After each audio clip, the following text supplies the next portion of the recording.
ఏంటి ఇంకా పడుకోలేదా? లేదు సార్, నేను పడుకోవాలంటే ఒకటి నేను పాట పాడాలి, లేదా ఎవరైనా ఏదైనా కథ చెప్పాలి. నువ్వు పాట పాడుకో, నేనే కథ చెప్తాను. కథలంటే అందులో దెయ్యాలయ్యి ఉండకూడదు మరి.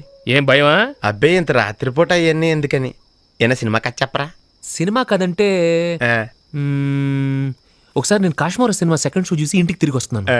అసలే చలికాలం, పైగా అర్ధరాత్రి, రోడ్లన్నీ నిర్మానుష్యంగా ఉన్నాయి. బైక్ స్పీడ్ పెంచి ఓ సందులోకి తిరిగాను.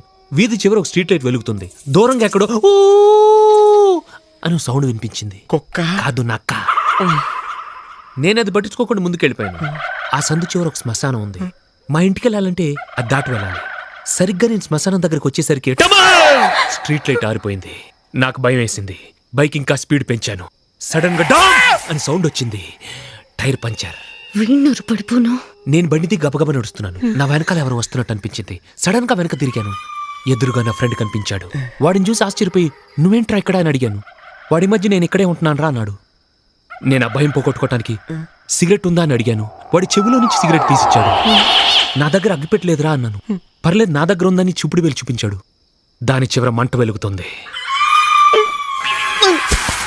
పద్దు, నాకు భయం వేసి వాడి కాళ్ల వైపు చూశాను. దూరంగా ఉన్న చితిమంటల వెలుగులో వాడి కాళ్ళు కనిపించాయి. అంతా మామూలుగానే ఉంది గాని పాదం మాత్రం వెనక్కి తిరుగుతుందిలా.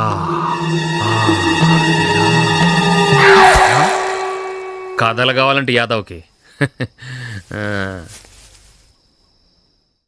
నేను చెప్పే కథ ఈ కథ కాదండి. సో వెంకటేష్ గారు చెప్పినట్లుగా చాలా మంచి కథలు పెద్దవాళ్ళు చెప్తారు. చక్కగా మనం విందాం. వాళ్ళ జీవిత అనుభవాల నుంచి మాట్లాడుతున్నారు.